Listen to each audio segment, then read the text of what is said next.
Golden State Media Concepts Baseball Podcast.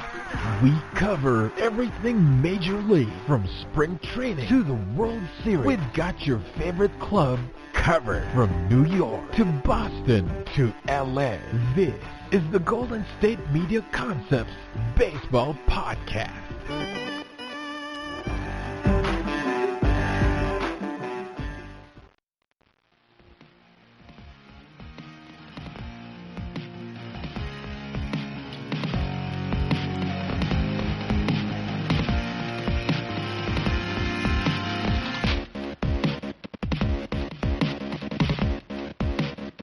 Hello everyone, and thanks for tuning in to the GSMC Baseball Podcast, brought to you by the GSMC Podcast Network. I'm your host, Jack Ridenauer, and it's a very special show today, because baseball is officially back. Yes, it's back, and I can't tell you all how much I've been looking forward to this weekend, to these last 2-3 days, really. It's been a long few months for a lot of us, and I feel to have sports back, especially baseball, it's a sign of relief for some of us.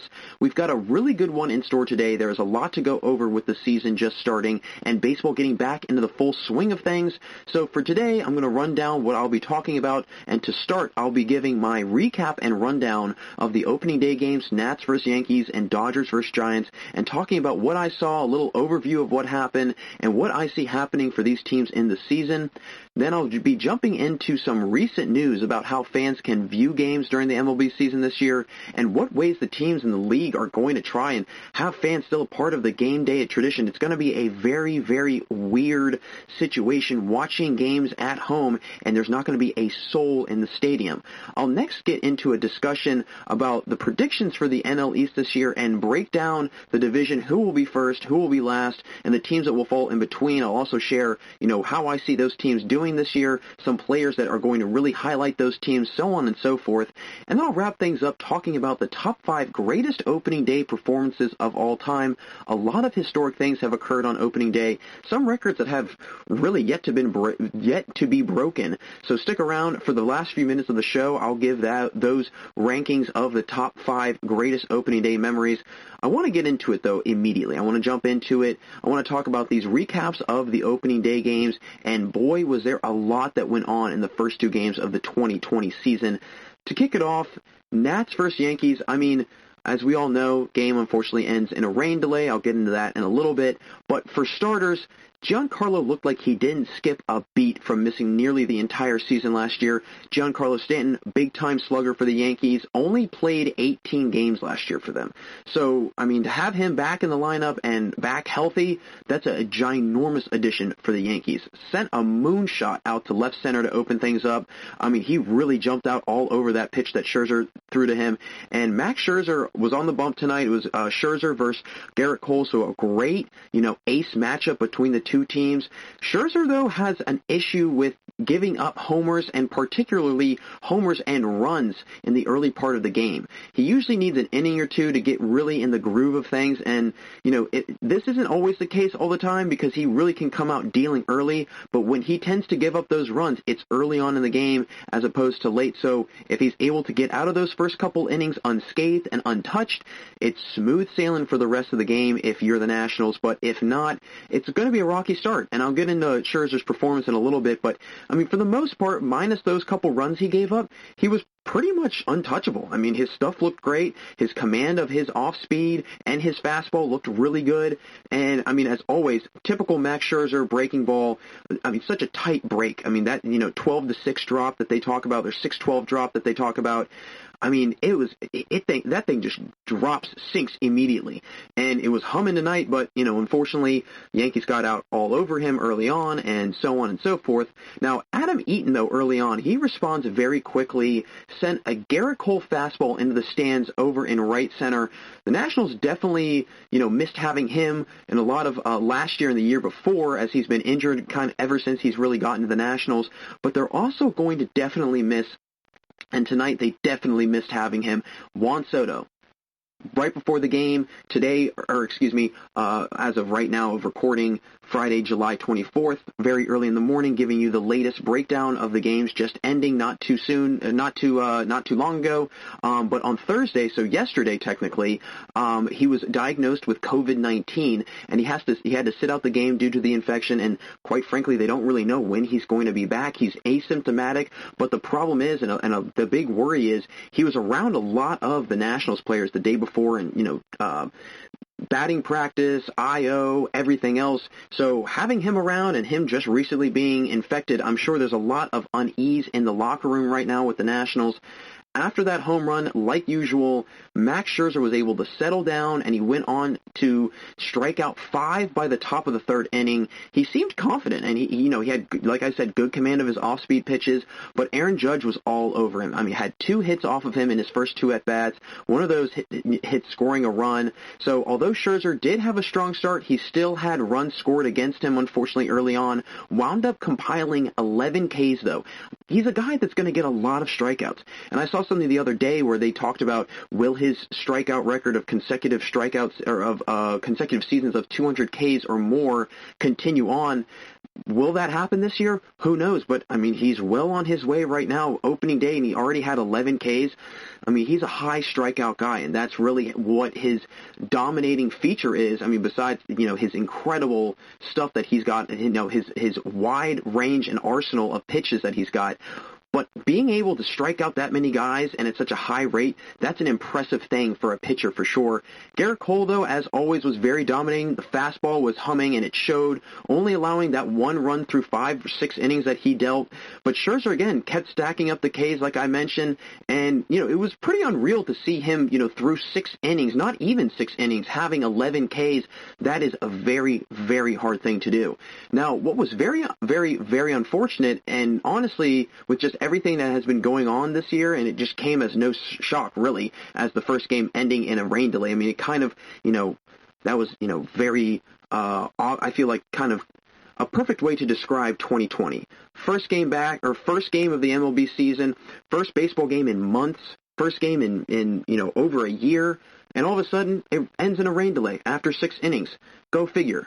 But again, the Yankees taking that opening day victory and spoiling the Nationals World Series celebration was really kind of the big highlight, and it was probably a very unusual World Series celebration, as there was nobody in the stands, there was no fans. They did raise the banner, but probably a very unusual setup for them.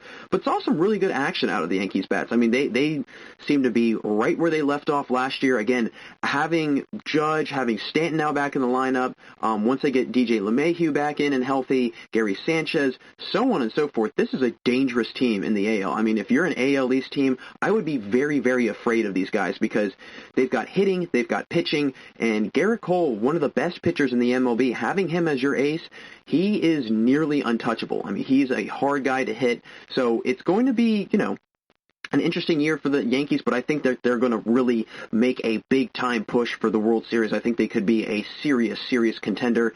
The Nationals, like I mentioned, like I'll mention later on in the show, I should say, they just don't have the ingredients for putting together a run like they did last year. I think, we will see the Nationals probably around 500, but again, keep your eye on the Yankees, because that's a team that is going to really make a late-season push. So will the Nationals prove me wrong, and will they have a similar kind of outcome or kind of similar season, if you will, that they did last year? We'll see. They're not going to have the time to make up a slow start, though, and they're already 0-1 right now, and as I'll say later on in this segment, you don't want to fall down early in this season, because there's very, very few games to make up, and if you can't make up those games, you're going to find yourself in a 5-6 game hole with, only 5-6 games left, or even 10 games left. So you just made it that much more difficult on yourself to really try and get yourself out of that hole. So good stuff out of the Yankees. Nationals game, unfortunately, ending in a rain delay, but the Yankees getting the win ultimately for their first victory of the season. We'll see how the Nationals are able to bounce back after that. But I really liked also just seeing an AL-NL opening day matchup. I thought that was really, really cool. Again, something that we don't usually see, interleague play starting on opening day, and with the new schedule layout and with kind of the new league layout, if you will, of how the divisions are going to be.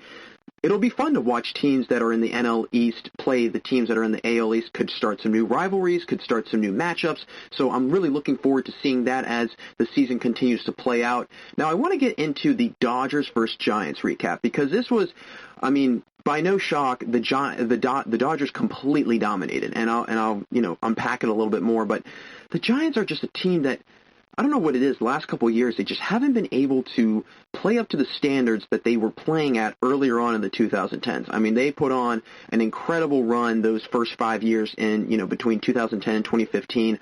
But, again, back to what happened yesterday, what happened on opening day. Again, big blow for the Dodgers to start off opening day, as Clayton Kershaw was scratched from the opening day lineup with a tight back. A guy that just, you never know. You don't know what's going to happen with him. He's got all the potential in the world. I mean, he's shown the potential he has. He's a Cy Young Award-winning pitcher. He's an all-star pitcher. He's one of the best pitchers in the league. He just can't stay healthy, and that is a huge red flag if you're the Dodgers, and especially on opening day.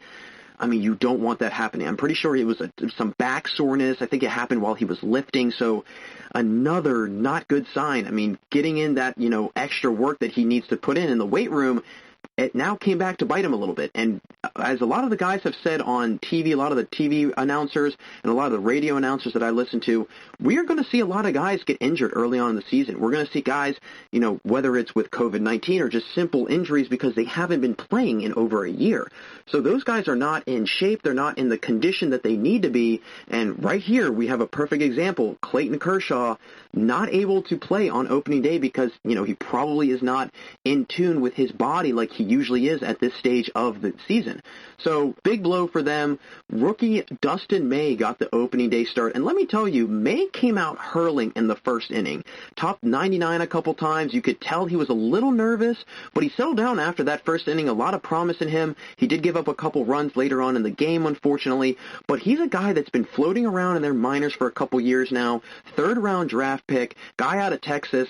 I mean, he's got a ton of potential. A lot of potential, and that ball was coming in fast, and it had a lot of velocity on it, a lot of speed, a lot of zip on it.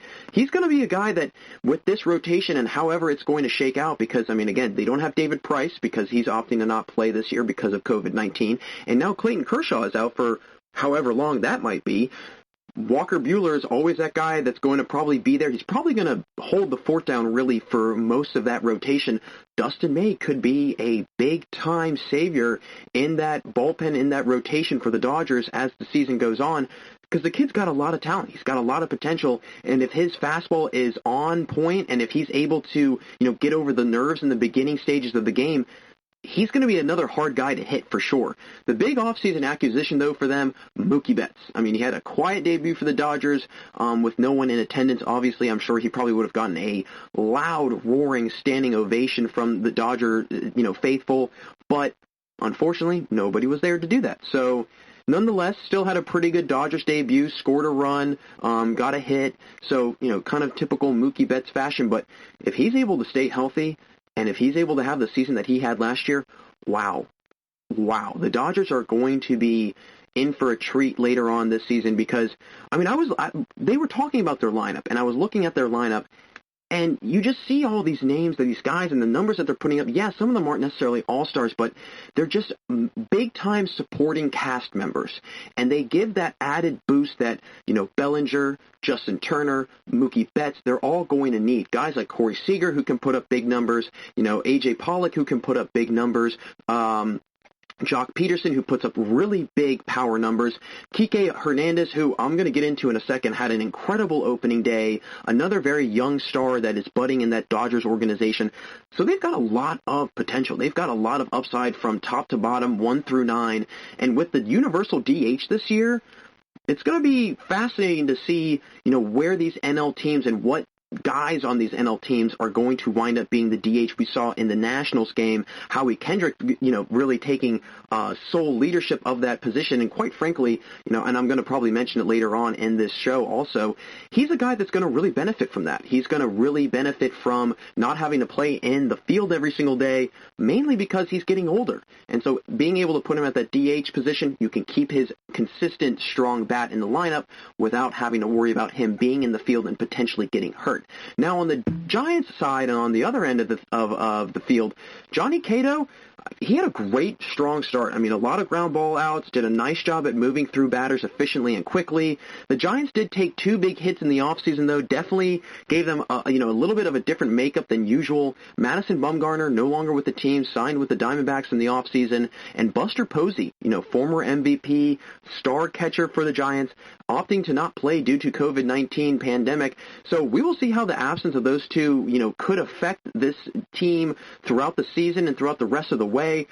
It could pose a big-time problem because not having, Bumgarner, who's been a top-tier pitcher in the last couple years in that rotation, and then not also having Buster Posey, who's a big-time bat in not only that lineup, but just amongst any players in the MLB, it's going to affect them greatly. I think it's really going to have a lasting impact on this team throughout the rest of the year.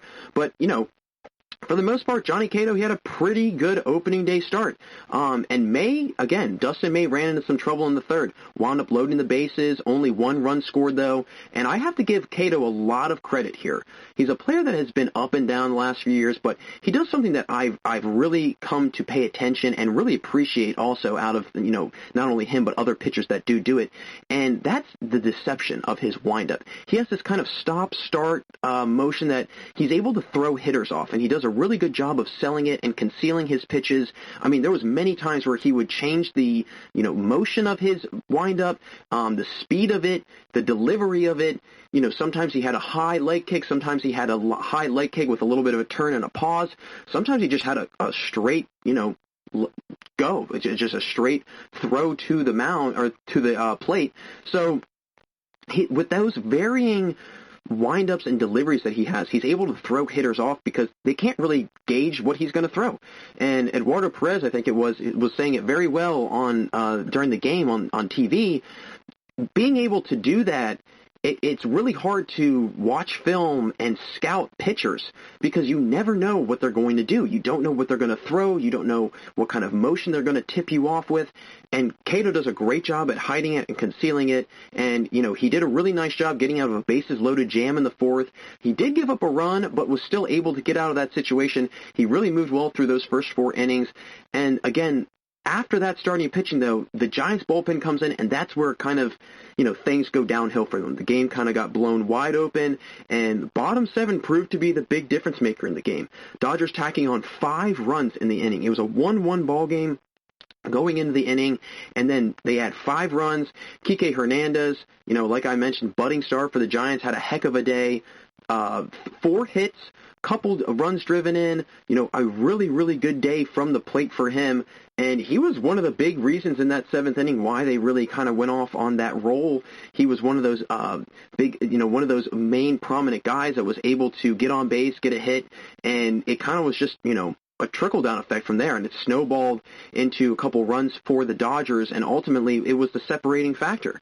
It'll be interesting to see how Kike Hernandez and how Corey Seager, A.J. Pollock, some of these second-tier guys on the Dodgers behind Justin Turner and Cody Bellinger and Mookie Betts, how they fit into the lineup. I know I mentioned that they'd be great supporting actors and supporting cast members, and they are. So, I'm curious to see what kind of production you get out of them this year, and could we possibly see one of them rising up to potential all-star caliber play this year just because of how, this lineup is and how this Dodgers team is? A lot of guys that are going to have to be thrown at, and if pitchers aren't willing to, pitch to them, and they're going to have to pitch around them regardless, guys are going to get on base. And if you're, any other team in the NL West or the NL or really just anywhere in the MLB, you don't want to give any base runners up to the Dodgers because they will do a very good job at scoring those runs. I mean, perfect example, I can't remember what inning it was, but Kike Hernandez, somebody moved over to second, and next hit, single, scored the run just like that. And it was a perfect example of kind of how baseball is now, getting guys on and just moving them over immediately. I mean, Justin Turner, another example, hit a deep, deep, deep fly ball to center field, was able to move the guy from second to third over. He did his job. Yeah, he didn't get a hit, but you know what? He set somebody up for better scoring position, and at the end of the day, like I mentioned, that's what baseball is now. It's scoring runs, getting guys on base, and driving up the score as much as you possibly can, and that's what makes this Dodgers team so dangerous, is because they can very well do that, and they can get off to a hot start, and right now they're off to a big start. I mean, them and the Yankees, two of the biggest, if not the most prominent contenders for the World Series right now. We could see them meeting up at the end of the year, potentially in the fall time. And it's back to the Giants. It's really hard to get a read on them, because like I mentioned, in the early 2010s, they were one of the better teams. I mean, winning 3 out of the 5 first years of the 2010s from 2010 to 2015. They win the World Series in 2010, 2012, and 2014. Now they're just a struggling team. A lot of guys are starting to age, like Brandon Crawford, who's been around for quite some time. And like I mentioned, they are without some very important members of this team. So this is a team that is going to probably go through some rebuilding if they haven't already in the next few years. But another bright young star to make note of on the Giants is Mike Yastrzemski, grandson of the Hall of Famer Carl Yastrzemski, and he's got a lot of potential. Tied for the most home runs last year on the team with 21 in his rookie year. Now, here is the other thing to make note of him, as he was a 29-year-old rookie last year. So an older player to make his break into the MLB, I don't want to say that's a bad thing. I don't want to say that's a great thing. He could be a guy that starts to peak and really ascend in his career into his 30s. He could be a guy that's just a late bloomer, and that happens. We'll have to see how his career pans out, but he's got it in his blood. I mean, his grandfather is one of the greatest baseball players ever, a Hall of Fame baseball player. Yastrzemski also registered a .272 average last year, 55 RBIs, and he could really pan out well for this team. And right now, he's a bright spot in an otherwise dull, and I don't want to say like really bad, because they're not really bad. The season just started, so who knows what's going to happen with them. But it's just a lacking lineup. It's missing a lot. There's a lot of holes in it. And I think having him in that lineup and having his bat there, it's going to greatly help out their offense in any sort of way that they possibly can. But again, that 7th inning was a big one for LA. Mookie Betts had an opportunity actually to really put it out of reach, but struck out with the bases loaded to end the inning. And like I mentioned, Kike Hernandez, strong play out of him, a couple more RBIs. He had a home run in the 8th. I mean, the Dodgers showed how good they could be, and it was really impressive to see, the domination that they had over the Giants. I mean, again, Giants aren't a great team to compare them to, but I mean, imagine if they're taking on another NL contender. I think they would have probably done just the same. Maybe, the other team probably would have scored a couple more runs, but still, I think to the degree that the Dodgers beat the Giants, I think it's going to be a constant theme for the Dodgers taking on a lot of other opponents in the MLB this year. So we're going to have to see how this pans out. I mean, Giants and Nationals are currently behind the 8 ball a little bit, and I know it's the first game, but again, if they get on a losing streak to start out, it could be a very early end for their playoff hopes this season. So, folks, that will wrap it up for our first segment today. Thanks so much for listening. Don't go anywhere, because after the quick break, I'll be back discussing our topic for segment 2, which will be how fans can interact with their favorite teams on game day and what is going to happen to games as a fan, and how that might look like in the future and the years to come after the pandemic. So stick around, folks. We'll be right back here on the GSMC Baseball Podcast. This is your ultimate stop for everything sports. The Golden State Media Concepts Sports Podcast. Should I say more? From the NFL, MLB, the NBA, to MMA, it's all in here. The Golden State Media Concepts Sports Podcast. Listen now.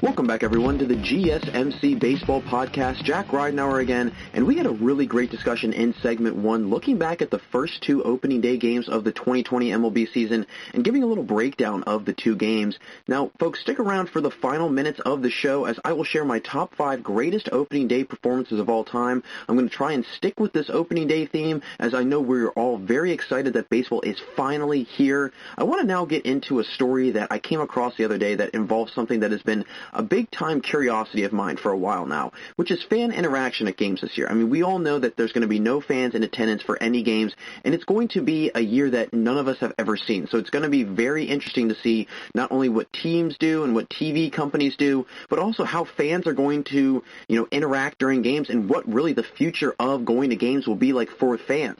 So there's, like I said, a lot been going on, a lot been circulating about how these games will be viewed at home, how the fans will be able to receive it, how the fans will be able to interact during those games, and the MLB and Fox have decided to try and make it as normal as possible. I'll get into what they've done. I think it's going to be something that will be, for the most part, pretty well received by fans, and, if it's the best that we can do and the best that fans can have in general for the with the circumstances that have been going on in the world, I don't think that anybody can complain. I think it's, better than nothing. That's how I look at it. So I came across this article on Bleacher Report, and it was very fascinating. It mentioned that the MLB is now allowing fans who log into the MLB app to select which team they're watching, and if they want to either cheer or boo, whichever team, they're cheering or booing for, they can then put in that option and for that team, and it will be projected over the loudspeaker at the games. I mean, there's a lot of really cool stuff that the MLB app is going to be able to do. I really like this concept. Especially with everything that's been going on this year with, all sports either having, no fans or limited capacity. It's weird watching sports with no fans in the background. I mean, being able to see the backs of all the seats and they're completely empty, it's a very unusual sight. It's something that, like I keep saying, nobody has seen before. None of us have been able to say, yeah, we've been able to witness professional level games have no fans, be a completely empty house. That does not happen at all. Now, while I was watching the Yankees-Nats game, Alex Rodriguez, he made a really good point. He mentioned how it's kind of like a high school atmosphere with no one around, and those guys have to really overcome that awkward silence of the stadium and how to, try and focus at the task at hand and really overcome that kind of weird ambiance, if you will, with no fans, no outside noise, nothing. I mean, I think a lot of players really try and, they use that crowd noise. They try to use that crowd energy in their benefit. And if you're the home team, and even if you're the away team, you try and use that as motivation a little bit to try and, whether it's silencing the crowd or keeping the crowd going. That's a big part of the game of baseball and really just sports in general. So it's going to be weird. It's going to be just an odd sight to see. I've already noticed, watching some games that you can actually hear the fan noises in the background, and honestly, I kind of like the idea. I mean, does it sound a little weird hearing just this loud noise being belted out of speakers and there's no one there?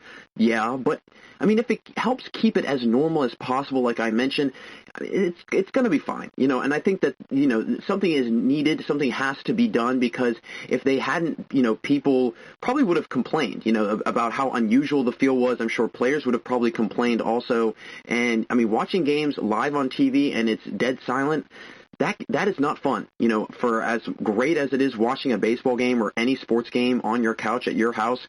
It is not fun to just watch something and it's completely silent and there's no, fan reaction, there's no crowd noise, nothing. I mean, except for what's coming out of the loudspeakers, but very odd. Very, very odd. Back to what A-Rod said, though, I'm sure the players, again, they've probably felt a little off playing virtually in an exhibition style of play with nobody in attendance, no fans, nobody around. So I'm sure it kind of takes away from the experience for them of hearing those loud roars from the fans, the constant buzzing of the stands. They're going to definitely miss that this year. They're definitely going to, it's going to be a big-time void in baseball and for them playing on this season, in this very odd season that we're having. Now, Fox will be doing something new themselves for the fans this year, and that is adding virtual crowds in parks during televised games. I've actually seen a couple videos of these, and it's very interesting. It's just almost like the camera is, they put the Jumbotron behind the dugout, or behind the backstop and behind the dugouts, and the camera is now able to, you can now see basically what you would see on the Jumbotron, except now you can see it on the TV. So kind of another interesting aspect. I found another article this time on ESPN, and it went on to say that fans will show up on the screen as, lifelike and real as possible. And here's the really cool thing about it, and I think that will make it a very interesting experience. The system that Fox plans to use can also allow fans to high five, fist bump, do the wave, etc., like you would see in a normal stadium. So they've got these different computerized, generated, scenarios, if you will, that fans could do. I think there was about 500 different encounters that this simulation can do, and it basically simulates it as if it's an actual game, as if people are in the stands watching it legitimately. So I think that'll be something very cool to witness and something that'll be new, and I think it'll make it not as just bizarre, if you will, while watching the game. They would also be able to configure how many fans would be at the game based on who's playing, and they can even make it appear that the stadium is thinning out, actually, by removing the fans from the digital projection and say, what would be a blowout game, a 9-1 or a 10-1 decision. So being able to even simulate fans all exiting out and leaving. It's a sight that we all are very well aware of if you've ever really, been to any professional games, any baseball games, basketball games, hockey games, football games, whatever. There's always those famous scenes and those famous sights of fans filing out of the stadiums during a blowout. And now Fox is able to basically computer generate that. That's getting a little bit more normal. That's definitely getting a little bit more mundane and everyday in terms of a game day experience than what's going on right now, for sure. And again, this is going to change the way fans watch games, and it could even help some teams maybe make back some money that they would have lost on this year. Teams have also decided to sell cardboard cutouts of fans, and you can have your cutout put in the stands as if you were at the game. And honestly, as a fan, I wouldn't mind paying the $40-$50 for a cutout, because this is a historic season. So you could definitely say to people down the road, hey, I got my cutout put in the stands at a game during the 2020 coronavirus season. That would be, for me personally, as a huge baseball fan, as a huge sports fan, I would love that. And, who knows? Maybe teams will make note of the fans that decided to do that, and maybe they will give them discounts on tickets in the future, but I couldn't tell you what exactly will happen. But regardless, I think it's a cool thing nonetheless. And another thing that's very, very fascinating is if a ball were to be hit your direction of your cutout, or hit your cutout at all, then you would get that ball. You would get that. They would send the ball to you in the mail. And the likelihood of a ball hitting a cutout, I think, is probably a little bit smaller than a fan just regularly able to get a ball. But regardless, again, another really cool thing that can add another dimension to this just unusual season that we're having. Now, this brings me to a big question, which is, what are games going to be like after coronavirus? What are the games going to be like when fans are able to return in the future to the stadiums? A lot of people I talk to feel that there could be, plastic dividers that are put up in between each seat, but I don't think that could work, and here's why. By building those dividers, you still have to worry about people being right next to each other, and if someone has to get up to go get food or go to the bathroom, the plastic divider won't be there to separate people from, when they're getting up and moving around in the aisle. What I think they could do is spread people out. So essentially have about 3 to 4 seats spaced out between either singular people or groups if you came as a group, just to cut down on that interaction. And they also have to worry about lines.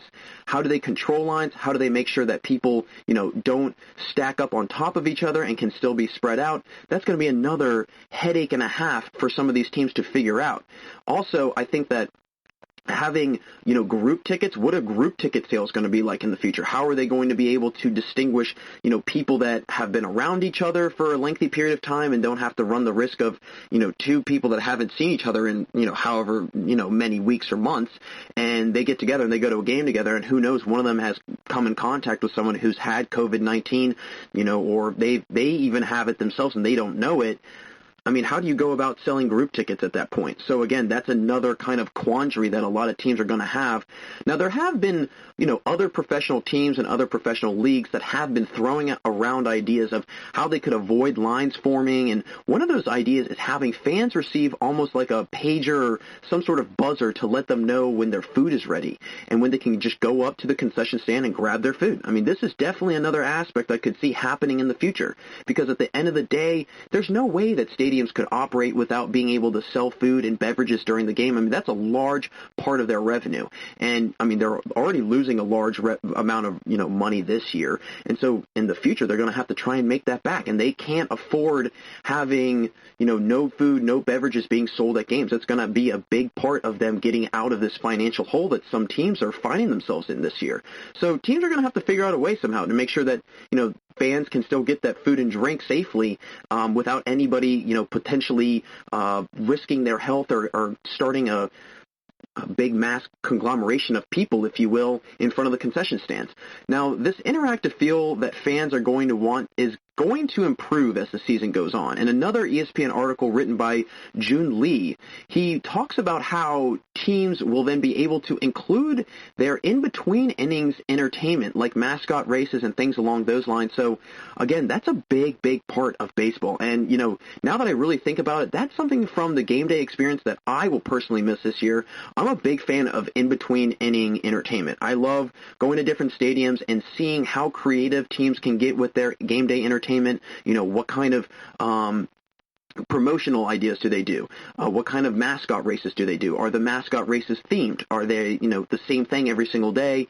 So on and so forth. I know, I live in Pittsburgh, Pennsylvania, so for the Pirates, one of their in-between inning entertainment games is basically as if you're in a Mario game and you run along the warning track out in right field and you jump up and they have an electronic depiction or projection that comes up along the screen in the right field, and it's just as if you're in a Mario video game, and you have to jump up and hit the little box to try and get the coins, and then they bring out these pipes for you to jump over on the warning track. It's really cool, and it's a lot of fun to watch fans have to do it, and some people are good at it, some people aren't. That's okay, but it's nonetheless entertaining, and that's going to be a big, big part that I personally am going to miss, and I'm sure a lot of people out there are also going to miss, especially with this year.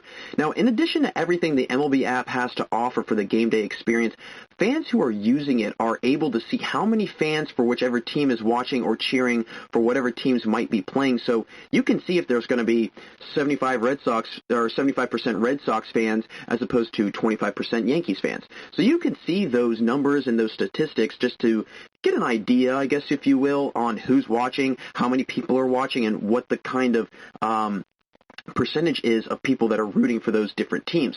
Another aspect of this season that I would have been very curious to see if, this was implemented or, at all, any sort of camera at the seats where fans could log in and get access to the camera view of that seat. So I'll unpack this a little bit more. This is an idea that I kind of came up with, a couple months ago, if you will, and I threw it around to a couple friends, and basically I think it could really benefit not only teams, but it could also really benefit fans. Basically, if teams had like an access code, certain seats in the stadiums would obviously be more, but the fans would just have to pay for the access code. You put the code into the app or whatever people use, and then you're able to view the game from the seats they signed up for. I think this could have, really solved some of the financial issues that teams have been facing, and the fans would be able to view the game live from the point of view that, the seats that would be, they would usually be sitting in. Everybody would be happy. Everybody would win at that point. So what's going to happen down the road, I'm not sure. I couldn't tell you. I don't think anybody could tell you. And how many years is it going to take for things to be, full-blown normal again? I have no idea. Again, I don't think anybody has any of these answers. So for the time being, fans are going to have to get a little creative, teams are going to have to get a little creative with how they're reaching out to the fans. I could also see a lot of teams. I've already seen, the Pirates, they've advertised a lot for, 2021 season tickets. So I think we could see a lot of teams, and we are probably going to see that, promoting their season tickets for next year. Try and finding different ways where they can clue the fan and keep them around and keep them engaged as long as possible, because you don't want to have an event of, this season is kind of washed and I don't want to watch it and it's only 60 games, it's fanless, I don't want to log into the MLB app, so on and so forth. Then you start losing viewers. Then you start losing fans. And it kind of snowballs from there. And now you've got yourself a bigger issue on your hands, and that's, you're losing fans, you're losing supporters, you're losing people that are going to watch your team and support it and cheer you all on. Without that, again, a lot of teams, financially, it goes back to the finances of it. It could really, really impact, how teams' financial statements are and their, bottom line really at the end of the year. So Could I see maybe, I'll paint a little what if you will. If there's continuing to be no further advancement of a vaccine or anything for COVID-19, and this continues on, and fans are continuing to have to stay at home and they can't go to games, what I could see happening is definitely at some fashion or another, they have that access code. You're able to get camera angles from different, seats. Now, it would take a lot for teams to, install cameras throughout thousands of seats. I mean, tens of thousands of seats. That would take forever, and it would take a lot of money, and I don't think these teams want to pay, however much money it might be to install these little 2x4 cameras on the corner of a seat in a stadium. So, could that actually happen? I don't know, probably not, but there's going to have to be some sort of compensation for these teams, and then these fans are going to obviously want to, watch these games and see what happens. I know a lot of teams, and I know, not necessarily just baseball, but football and basketball, other sports, they've started to allow, potentially season ticket holders only. So I could also see that. Some teams could just say, hey, we'll only let season ticket holders come in, and even then it'll probably be a 25% capacity, 50% capacity, what have you. I think it's going to be a matter of, it's going to vary from state to state. It's going to vary from team to team. And it's going to be a big juggling act, really. I think a lot of these teams are going to have their hands full, not only this year, but the next 2-3 years, really. Because at the end of the day, like I keep going back to it, it's going to be a big issue down the road when they've lost all this money and now they've lost all these fans. You're kind of back to square one as a team. Now, if you're like the Yankees or the Red Sox, you're not going to lose a whole lot of fans. But if you're a team like the Mariners, or say like the Royals, a team that isn't followed as strongly as the Red Sox or the Yankees, yeah, I could definitely see a little bit of a downhill trend of viewership and fans for a little bit of time, not a whole lot of time, but a little bit of time, just until, fans are able to come back into games, so on and so forth. The other thing to bring up is how quickly are fans going to be willing to go back to games. I know everybody has said, once games start back up, people are going to flood the stadiums, they're going to flood the seats, blah, blah, blah, blah, blah. I don't think that. I think that it's going to take some time for people to genuinely feel comfortable in large crowd gathering settings, just like at a baseball game or at a football game, whatever kind of game it might be. There's going to be, it goes even deeper than that. What is tailgating going to be like? How are people going to be able to tailgate for sporting events now? And people, whether you want to admit it or not, tailgating is a big part of the game day experience as a fan.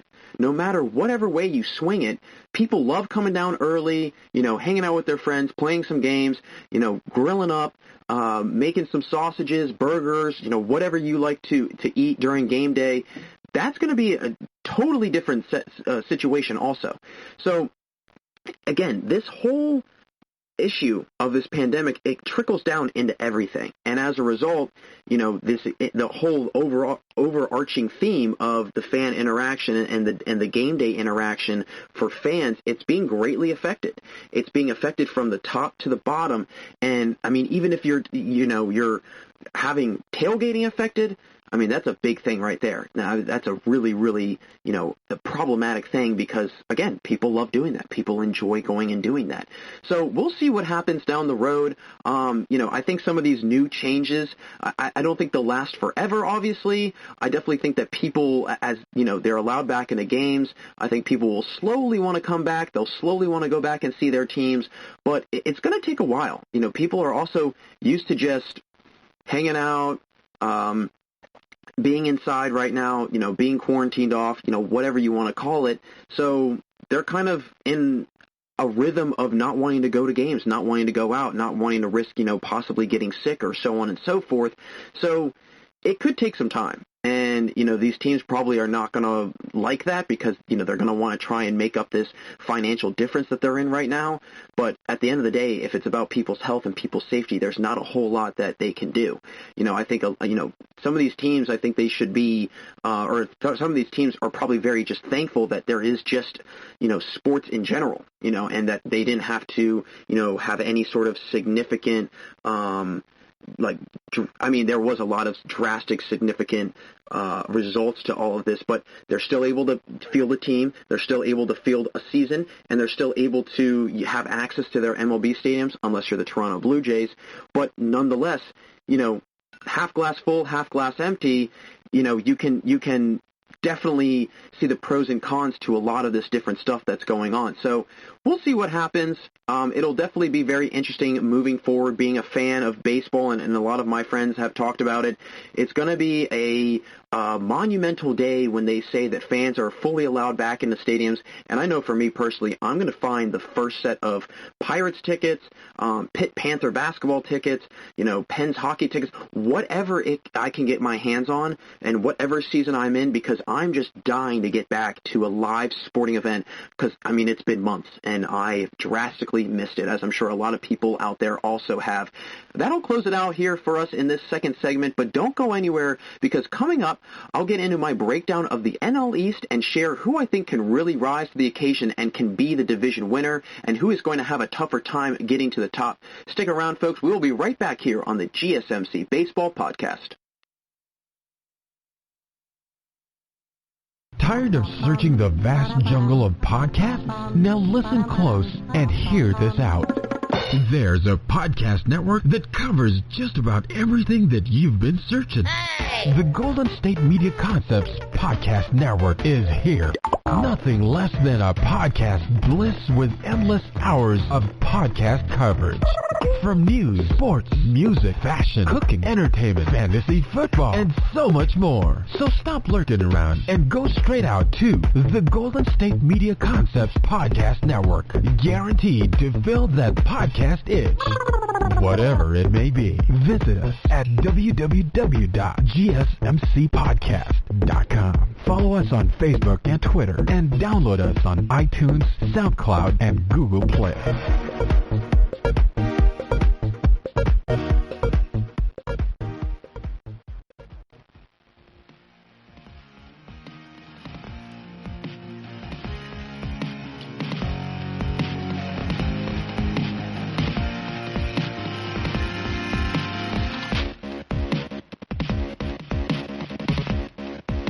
Welcome back from that commercial break. Great to have you all still here with me on the GSMC Baseball Podcast. Jack Ridenour with you, and if you are just joining us, last segment was a really good one, talking about the future of baseball games as fans, and how going to the ballpark might look like post-COVID-19, and some things that teams are doing this year to make it as interactive as possible for fans. It's going to be a very interesting year, to say the least, for sure. Now, I want to talk about some outlooks for this season, and every time I come on the podcast, I'll give an in-depth analyzation and prediction to each division in the league, and which teams I think will be in first in those divisions, who I think will be in worst, and everyone that will be in between, some predictions for some players, some win totals, maybe some loss totals, so on and so forth.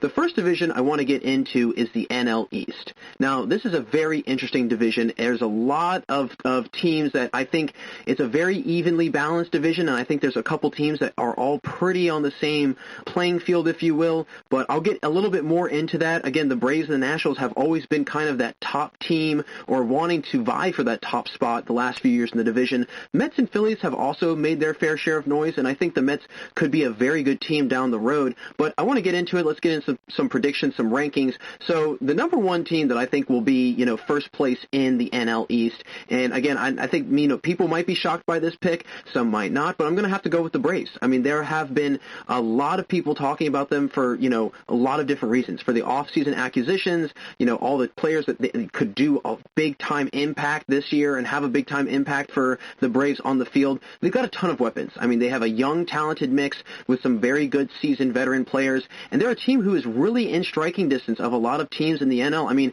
It's a team that was 33-27 through the first 60 games. They added some key players this offseason. They added Marcell Ozuna, who I think personally is a very good candidate for someone who can really benefit from this universal DH.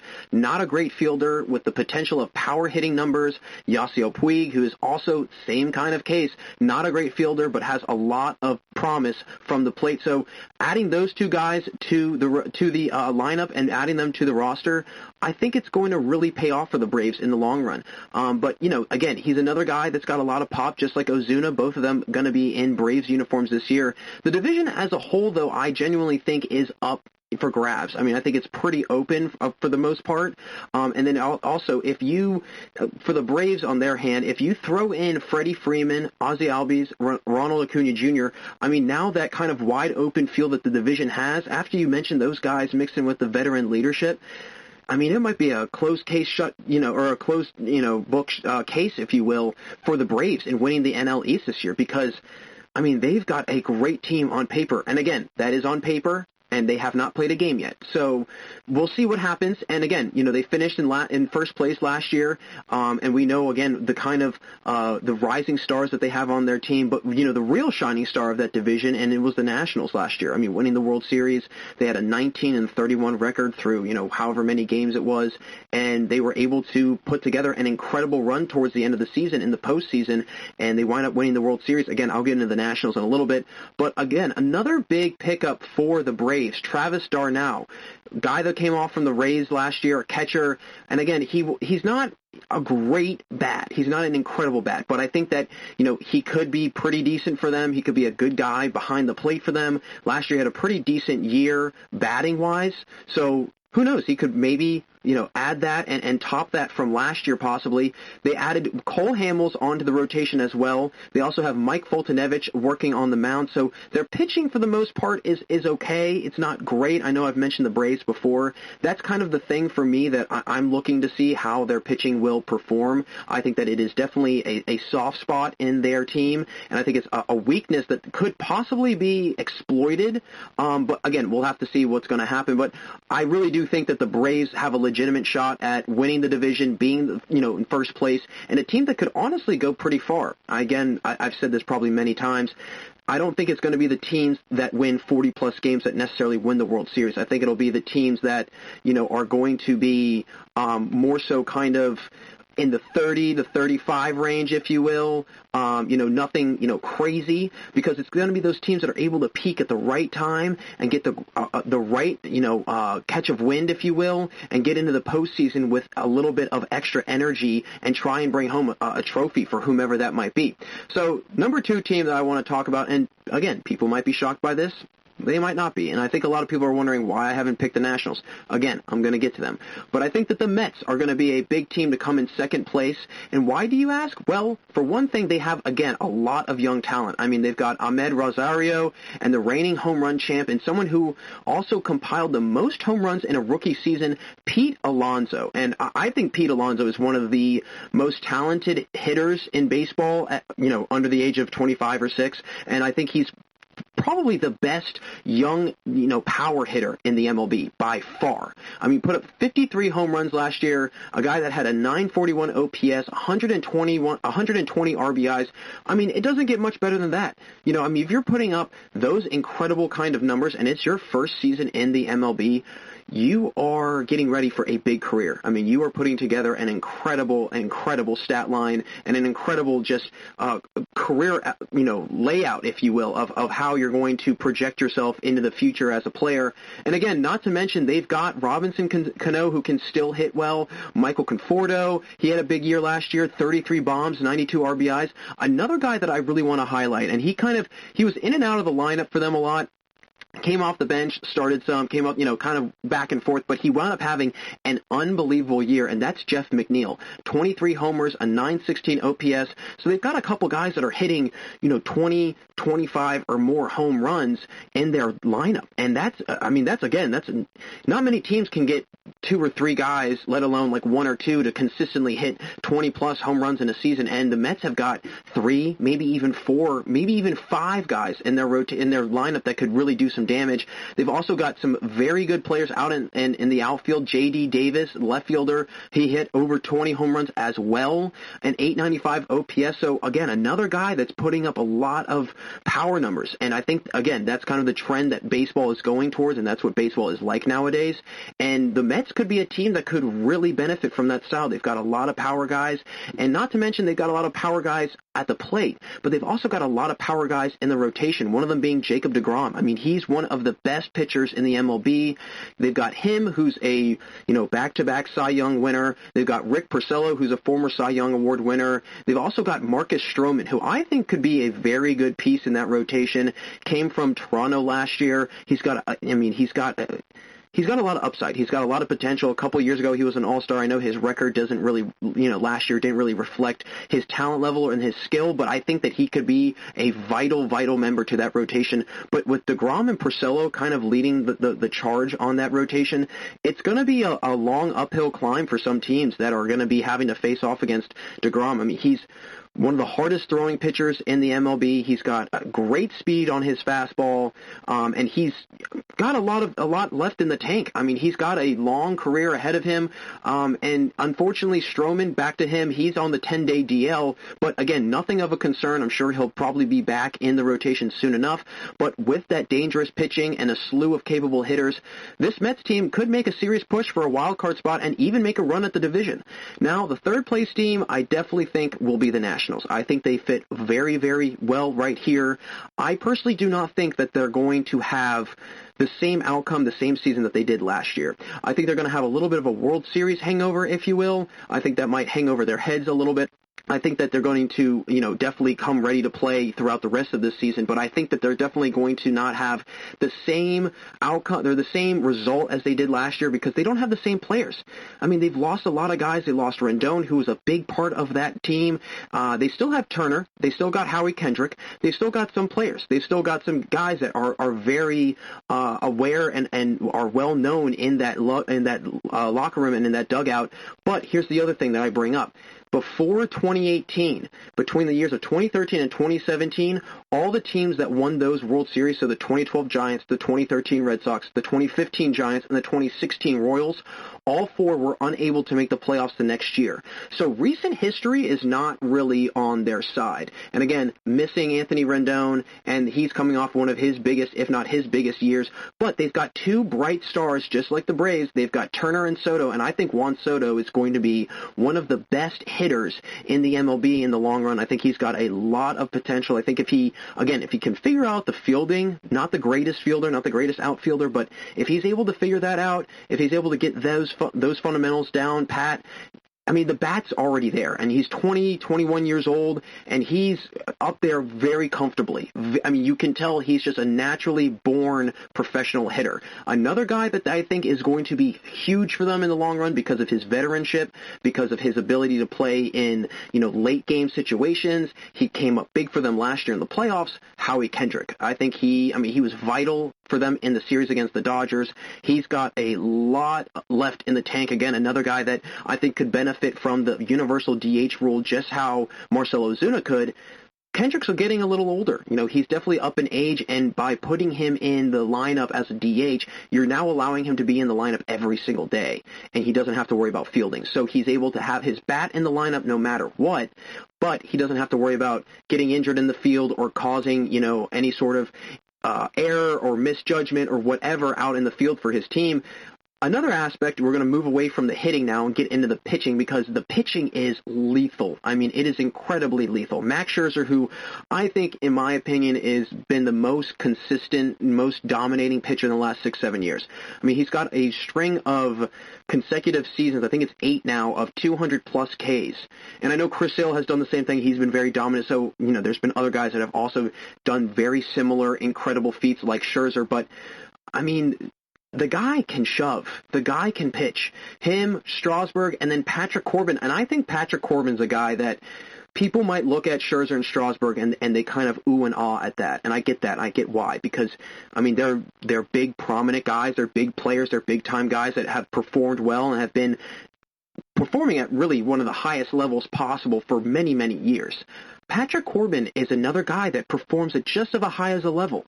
He's a guy that is able to get outs.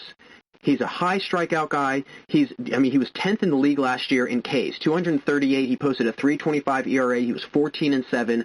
He put together some really good numbers. And if people think, okay, we're past Scherzer, we're past Strasburg, we're in the clear, it's like, well, no, you're not. You still have Patrick Corbin. And I think those first three guys, I mean, those are probably the most dangerous first 3 pitchers in a rotation in the MLB. I'm going to go ahead and say that right now. I really do think that Corbin could be a guy that will have some sort of factor in this entire rotation, and I think that he could definitely, again, as the season goes on, he could pose a big-time problem. Let's say Scherzer gets the loss one night, or Strasburg gets the loss one night. They still have Corbin to rely on. Patrick Corbin's another, and again, he also came out of the bullpen last year some in the postseason, in the World Series. So it's a team that has no problem putting some of their starters in the bullpen, and he came out ready to go. And so if that has to happen with a shortened season and they get in the playoffs a little bit quicker, probably won't have to do that. I'm assuming he'll probably just stay in the rotation, but if they have to maybe take him out of the bullpen for a game or whatever, on a short day of rest, he's able to do that. So I really do believe that this is a team that they could make a run, they could not. They're kind of my in-between team. That's why I left them at third. With them being under 500 through the first 60 games last year, it's not a team that's going to start scorching hot. And if you're not a team that's like that this year, you're going to have a hard time. They got going a little bit later, and right now, especially with this season, they don't have later. There's no such thing as later in the season because, like that, in the blink of an eye, we're going to be in the postseason. So whatever kind of ground they can try and make throughout this, first 10, 15 games of the season that we will have, we'll see where they go. We'll see what happens with them. But another thing that I hate to bring up, if you're a Nats fan, is that you got to deal with some really good bullpens. The Braves and the Mets, they've got 2 of the better bullpens in the MLB, and when they're your division rival, that doesn't help. Their starting pitching could go down, but if their starting pitching does very well against the Nationals, the Mets and the Braves, then they just put in their bullpen, and it's going to be hard for the Nationals to get any sort of comeback or any sort of runs themselves because they don't really have the hitting that they had last year with Rendon. Missing Rendon's going to be big, and if one guy goes down or one guy gets injured, Zimmerman also has decided to sit out, Joe Ross has decided to sit out, so the Nationals have a couple guys not existing on the team that were there last year during their very pivotal run. So we'll see what happens with them in this season, but I don't want to say that I'm completely against the Nationals. I don't want to say that I am completely hopeful of the Nationals. I'm kind of in a limbo stage, if you will, and I'm going back and forth. So stay tuned for how I, continue to unpack the Nationals and really all these other divisions throughout the year for sure. Now, getting into number 4, and a team that, I hate to mention that they're going to probably land in this 4th spot, but I just really have a hard time believing in them, if you will. I think after last year and after their kind of, I don't want to say catastrophic downfall because they didn't have a catastrophic downfall, not like the Pittsburgh Pirates or somebody like that, but they definitely did not put together a strong run like they did in the first half, and that's the Phillies. They have a lot of upside. I'm going to start with that. I'm going to start with a positive. They have a lot of upside. They've got JT Realmuto behind the plate, who I think is one of the best hitting catchers in the MLB. Very, very good catcher. They have Rhys Hoskins, who again is another very good young player, just like Acuna Jr., just like Albies, just like Turner, just like Soto. There's a lot of young talent in the NL East, and so I think for years to come, we're going to see teams like the Phillies and the Mets, with Pete Alonso, Jeff McNeil. We're going to see those top 4 teams. They're going to, kind of juggle it out. They're going to be circulating through who's going to be first, who's going to be second, who's going to be third, and who's going to be fourth throughout each other a lot in the coming years because I think a lot of them are very evenly matched teams. They're a mix of old talent and then also young new talent. And so when you have that dynamic and you have those 2 kind of opposites together on the same team, one just kind of pulls the other one along because then the young guys are able to keep the older guys youthful, and then the older guys are able to teach and tutor the younger guys in the professional world. So the Phillies are definitely a team that has that combination of young and old. They've got Andrew McCutchen, a much more seasoned veteran, a former MVP. They've got another former MVP in Bryce Harper, who, the past couple years he's not really been that great. But again, not saying he isn't good. I do see him as being another weapon in their lineup, but he's definitely not performing or hasn't performed to the level that he was, probably 3 or 4 years ago. Same thing with Andrew McCutchen. They both have had injury issues. They've both had, different performance problems. Some of them, I mean, Bryce Harper has kind of, after that MVP year, I mean, it's kind of gone downhill a little bit for him slowly but surely. And again, with McCutchen, with some injuries with him, not the same player. They also have Corey Dickerson, another guy who I think, if he's not injured, that's another guy that gets hampered by injuries. Last few years, I mean, he's been barely able to play 60 games in the last couple of years. I mean, he's barely been able to put together a full season. I don't think he's put together a full season in, the last 3 or 4 years. So with that being said, you've got some old veterans, but you've also got some guys that are injury prone. They're on the last leg of their career. And I think that's what's kind of unfortunate about the Phillies is that they do have those guys with prominent names like McCutchen and Corey Dickerson and Bryce Harper, guys that have been all-stars, MVPs, big-time players, but they're on their way out of their career. And thankfully, they do have JT Realmuto. They do have Rhys Hoskins. They've got some pretty solid rotation guys. They've got some pretty solid pitching. I will give them that. Aaron Nola, Zach Eflin, two of the better pitchers on that staff. I mean, Arrieta. I mean, he's.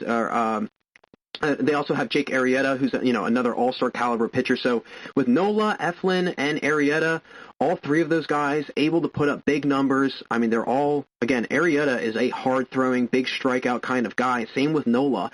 So those two guys could really be kind of the headlining of the rotation. Again, Eflin could be that, second or third option for them in some sort of situations. But at the end of the day, they could maybe make a push for third, maybe second if they're really, on the roll and playing really well. But I think at the end of the day, if guys are not staying healthy and if the pitching is not dominant, I think that the Phillies are going to unfortunately fall to fourth place.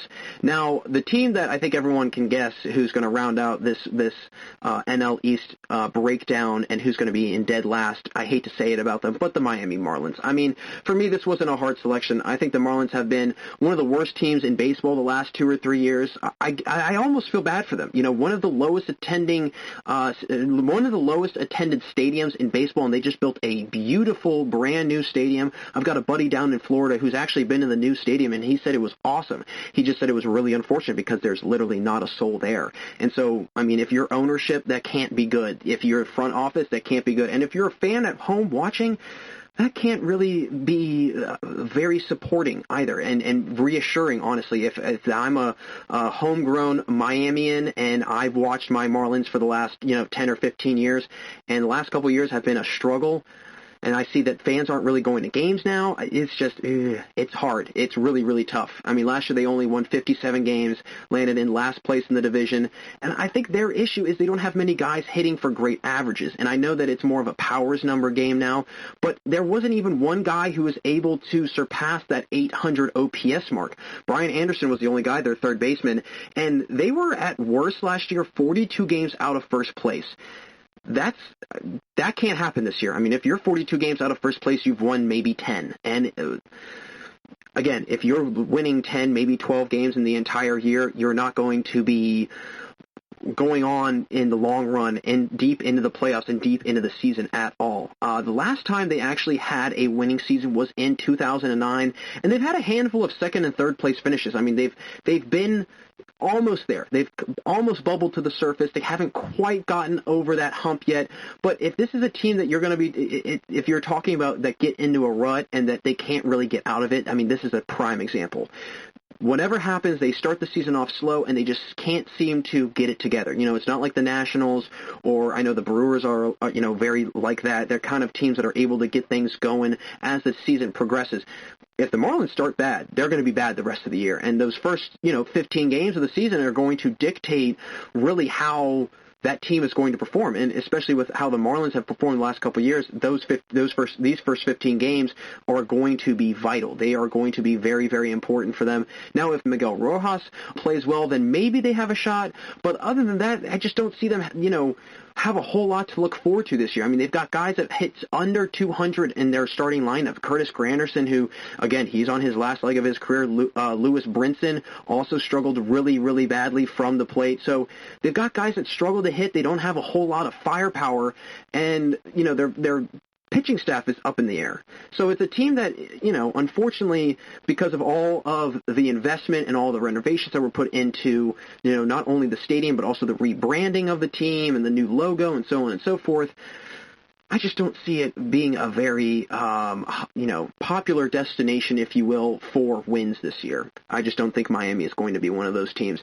Now, I think something for them to look forward to down the road, Derek Jeter is part of their ownership. So having, a former Yankees legend, someone who's been in baseball for many, many years and knows the ins and outs of it, having him in your front office, in your ownership, that can be a big, big, big time help for you. That can really benefit a team in the long run because you've got a baseball-minded individual, somebody who's played at the highest level possible and been the best and performed at the best at that highest level possible. He knows what it's going to take. He's been part of many World Series teams. He's been a very successful, winning-oriented baseball player in his career. So having him on your side, if I was the Marlins, I would say that is the glimmer of hope. That is something to definitely look forward to. So that's my breakdown of the NL East, 1 through 5. Again, just a little quick recap. Braves, I have them coming in first. The Mets, the Nationals, Phillies, and then the Marlins rounding it out. It's going to be an interesting year for sure. Great opening day games. It's going to be a lot of fun. I know there's going to be continuing to be a lot more opening day games coming, and just games really just starting to snowball into full-blown effect now with the season already started. So I don't know about anybody else, but I'm pretty excited for this upcoming week of baseball, and especially with this weekend of baseball too. First weekend of the season, absolutely. So it'll be a lot of fun.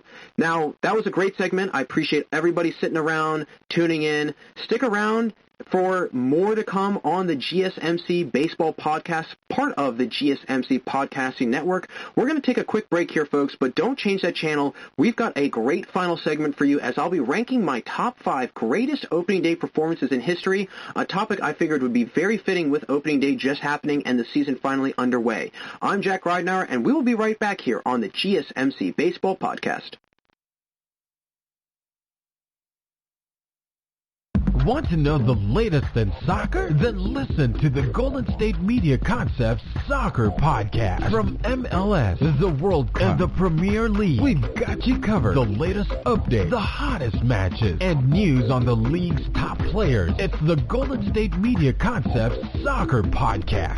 David Beckham scores the goal to take England all the way to the World Cup final. Listen now.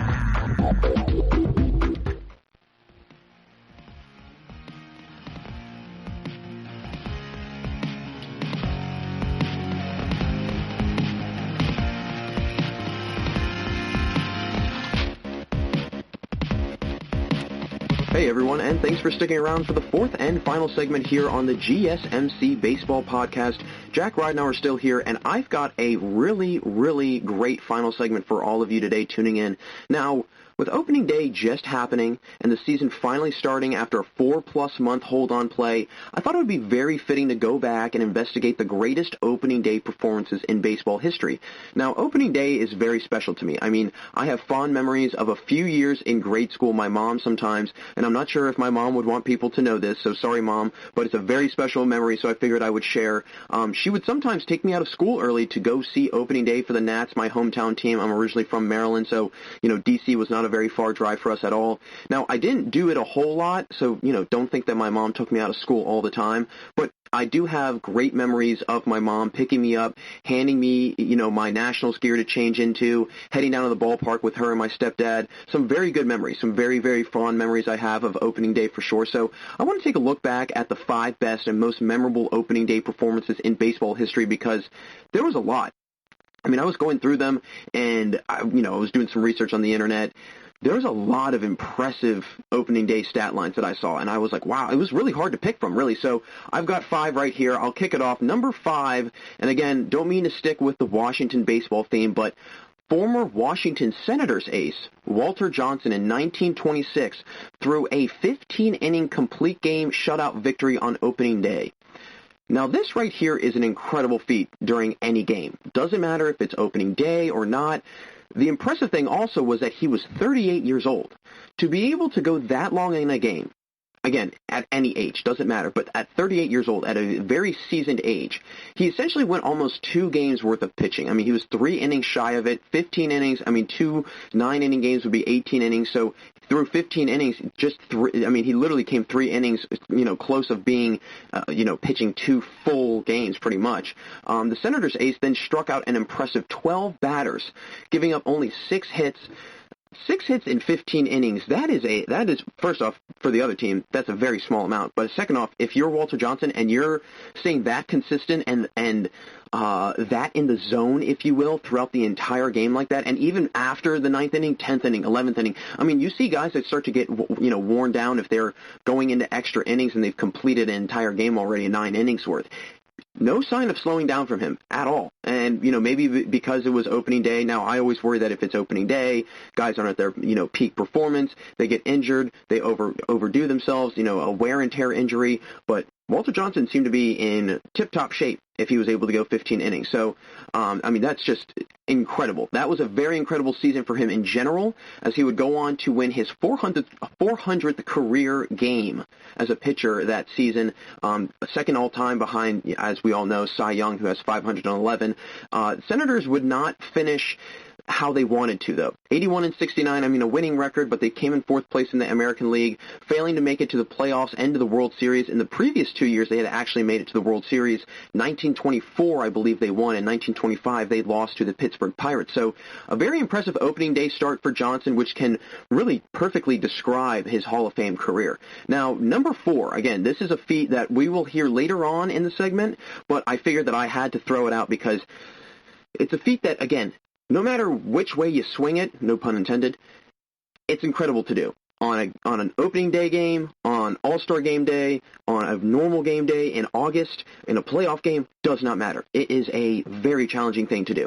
1988, George Bell from the Toronto Blue Jays taking on the Kansas City Royals, and he belts 3 home runs in the opening day matchup, going 3 for 4 from the plate on the day. Every single one of your hits is a home run. Imagine that feeling. Everything that you make contact with, everything that hits your bat is just leaving the park. And you know it. He probably knew it as he made contact that the thing was going to go flying. And sure enough, it did. Bell was known as a big hitter, and on that day, he definitely proved it. 1988, he wound up hitting 24 home runs, 97 RBIs, and the Blue Jays wound up not making it to the playoffs, but Bell continued to have very, very good success because he was not only the first person in baseball history to achieve this feat, again, as we will find out later, some other people and a player that did also achieve this same feat on opening day, but he was also actually the reigning MVP in baseball. So 1987 was a really, really, really big year for Bell. He was the RBI king in 1987 also. And 88, it was a very good year for him as well. He continued on that trend in the opening day. He was actually, this is a very interesting backstory about leading up to that 1988 opening day. He was originally penciled in to be, in the outfield. He played outfield. He was switched over from outfield to DH for that game, and he was very outspoken about it. He did not like the change. He was not a fan of it. So he went ahead and channeled that energy into a 3 home run day. 3 home runs. I keep reiterating it because just being able to do that on opening day, that's a heck of a way to start the season for sure. And again, what's even more impressive actually, the next day, Bell would go 5 for 5 from the plate.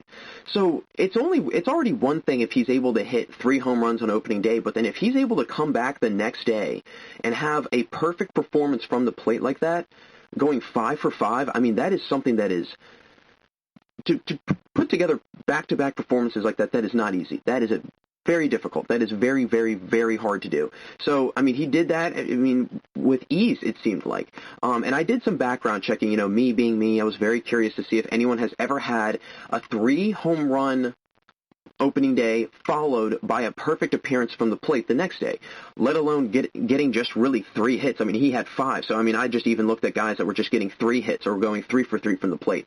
And as I suspected, he is the only player to ever have this incredible feat. He's the only player to have this incredible performance in baseball history. So not only in Game 1, but Game 2, right there, you could easily argue that George Bell had probably the best first 2 games performance from the plate in baseball history. He literally went 8 for 9 from the plate. That is unbelievable in the first 2 opening day or first 2 games. So again, a great feat that he was able to conquer. Other players that were able to achieve it, Matt Anderson also hit 3 home runs in opening day in 2018. Tuffy Rhodes did it in 1994. And a fourth player that I don't want to reveal because I need to have some suspense built up for the other selections, and he is one of them, so I don't want to give it away, but we will hear about it, so don't worry.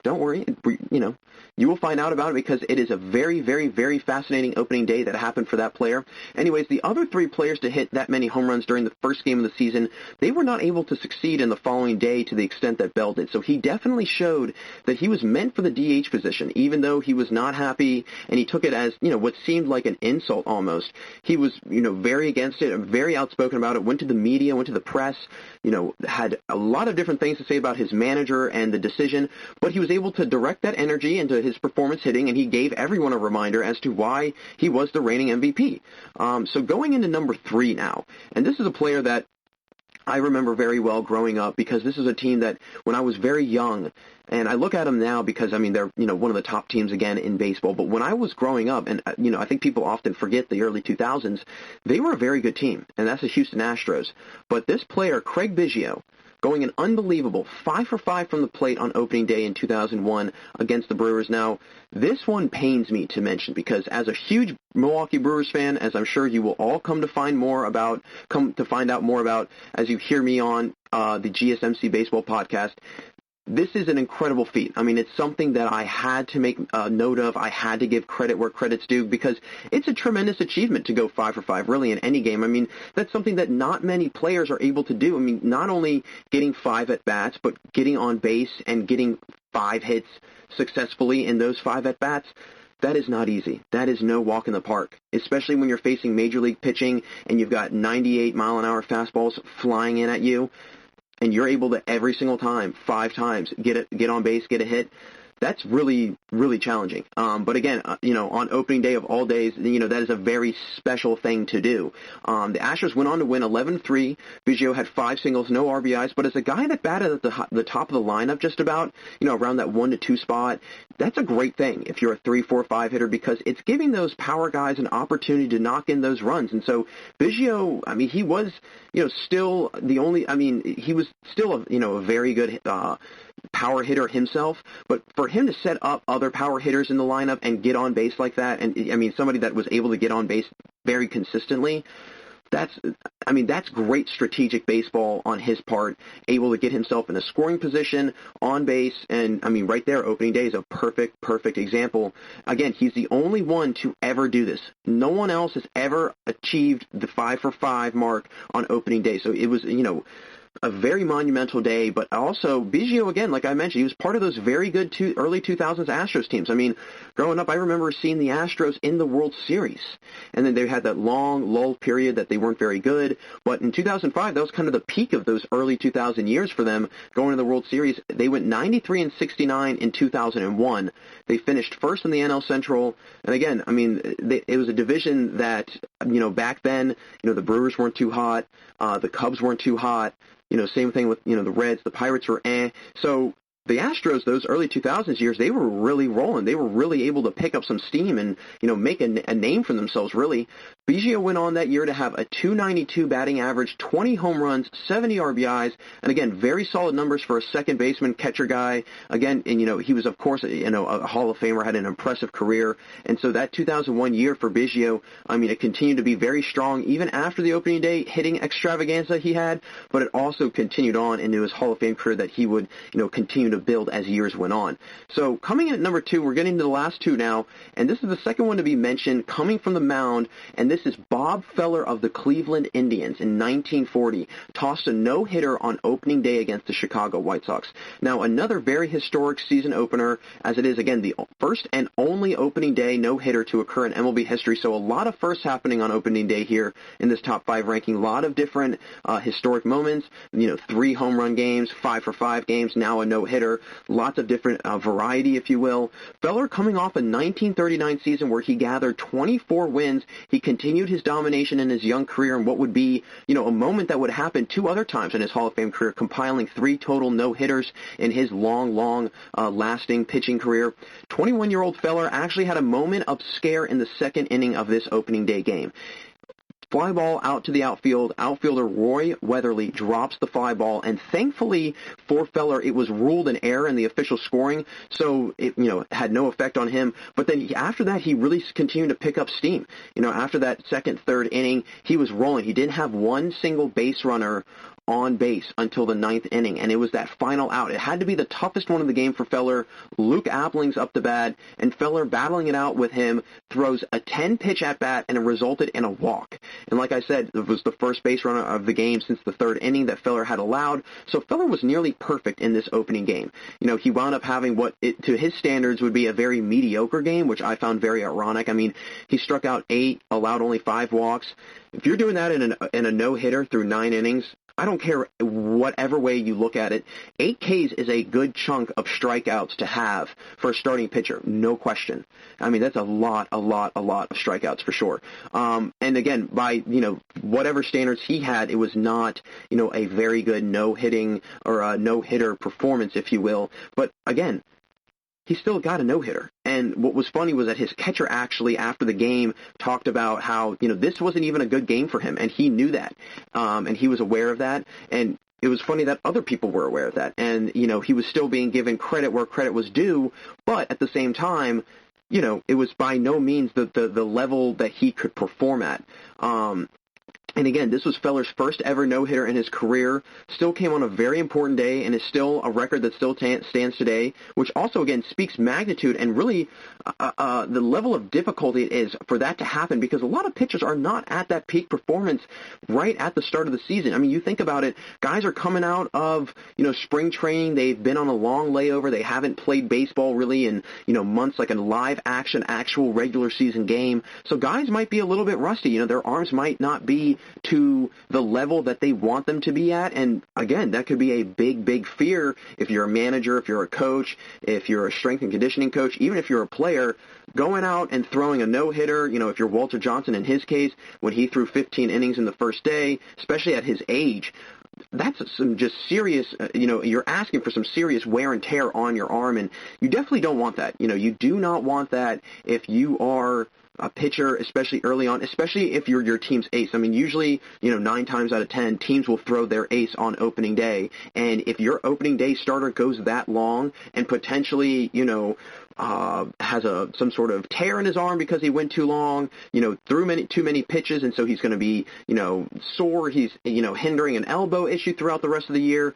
You would not want to have that. You would not want to have your ace pitcher going down on opening day, because it could potentially, be a lot of, different issues, not only for the pitcher, but also for the team. And so again, wearing out their arms and, having that first game, you do not want to have that happen, because if you are throwing out your best pitcher, you want to keep them around as long as you can. You want to keep them healthy as long as you can, because if not, that's just opening up the floodgates for an offensive, attack from the other team, because then now your pitching is compromised a little bit and is a little bit hindered, if you will, because of that ace now going down. But regardless, Feller, Johnson, neither one of them were phased. They both would go on to have great years, those said years, and, Hall of Famers, some of the best pitchers ever. No question that they are, able to withstand that. So, I mean, if they're able to do that, then, again, it just shows you their level of greatness and the level of, elite play that they were able to produce each and every single game, each and every single year. Now, the number one greatest opening day performance, in my opinion, this is a guy that, again, I did not mention him earlier because I did not want to give it away, but he's a guy that I remember growing up watching him. He was part of the Nationals, and I'll get into that in a second. But Dmitri Young, an incredible 4-for-4 performance from the plate in 2005, hits 3 home runs and drives in 5 runs. So, again, you're crossing off 3 things that are very hard to do. Players are lucky to even do this one time in a game, and he did all 3 of them. You're lucky if you go 4-for-4 or like a perfect, 3-for-3 from the plate. It's something that happens a little bit more often than say the other 2 with the 3 home runs in a game or the 5 RBIs in a game. But still, that's a hard feat to challenge, or a hard feat to get over. And then again, 3 home runs in a game, something you don't see very often, even in this day and age. You don't see it, all the time. And 5 RBIs. again, probably I would say the 4 for 4 is probably the most attainable, and then the 5 RBIs, and then the 3 home runs. 3 home runs is really hard to do. And again, this was another record that was, had already been achieved. Tuffy Rhodes and George Bell, George Bell at least we heard about earlier on in the segment. So this is something that was very challenging to do. And like I mentioned, being able to do not only that, but also the 4 for 4 performance and 5 RBIs, that just goes to show you how incredible of a performance it really was. Because, again, some players, they only get to do one of those in a game, and he did all 3. So that just shows the sheer, just unbelievable performance that really was, and just the sheer just jaw-dropping effect that opening day game had to have been for anybody watching, and for Dimitri Young, really. The Tigers went on to just absolutely destroy the Royals, won 11-2, but the Tigers went on to struggle, even though after that quick start on opening day, they did not have a great year. It finished 71-91. The Tigers found themselves in 4th place in the AL Central, but Young went on to have a very, very good season. 21 home runs, led the team in home runs, 72 RBIs, batted .271, and, batted from the DH spot, so a very good DH. And I think, honestly, once he came over into the National League, I know that, he had been part of the Nationals for a little while, because, again, he's a guy that, I'm very familiar with, watching Young play with the Nationals, growing up as again, like I mentioned earlier on, going to opening day games, or just, growing up watching games on TV. As a Maryland native, you see your fair bit of Nationals baseball.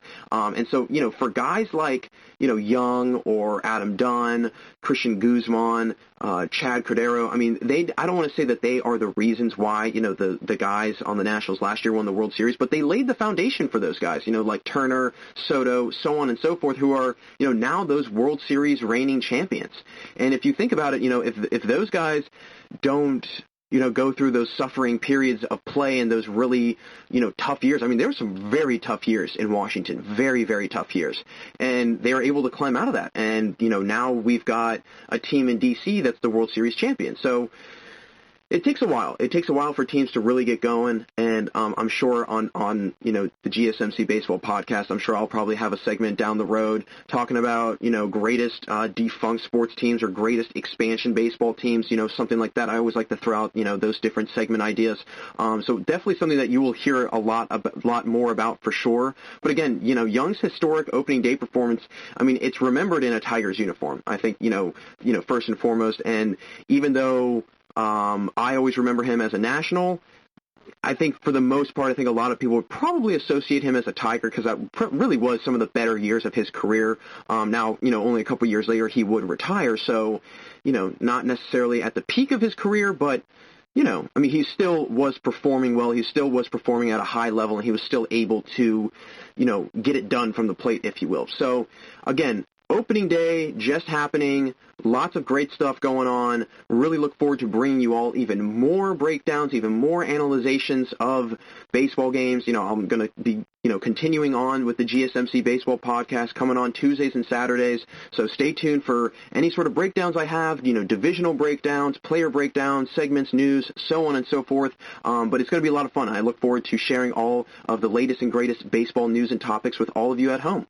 So that'll wrap it up for us here today on the GSMC Baseball podcast. It was great having you all join me. I'm really excited, again, to continue to bring in the best news and topics and everything else for all of you. Just have some fun discussions on various things going on in the season. And once again, thank you for listening to the GSMC Baseball podcast, brought to you by the GSMC Podcast Network. I would like to also ask that you please remember to subscribe to the show and write a nice little review. That really helps us. We're always looking for feedback and ways to get better. So if you could do that, that would be really appreciated. Also, if you can please follow us on Facebook, Twitter, and Instagram, all the latest updates on news, content, episodes, so on and so forth. It's going to be a lot of fun, folks. And so, as always, from the GSMC Baseball podcast, until next time, thank you so much for tuning in, and have a great day. You've been listening to the Golden State Media Concepts Baseball Podcast, part of the Golden State Media Concepts Podcast Network. You can find this show and others like it at www.gsmcpodcast.com. Download our podcast on iTunes, Stitcher, SoundCloud, and Google Play. Just type in GSMC to find all the shows from the Golden State Media Concepts Podcast Network. From movies to music, from sports to entertainment, and even weird news. You can also follow us on Twitter and on Facebook. Thank you, and we hope you have enjoyed today's program.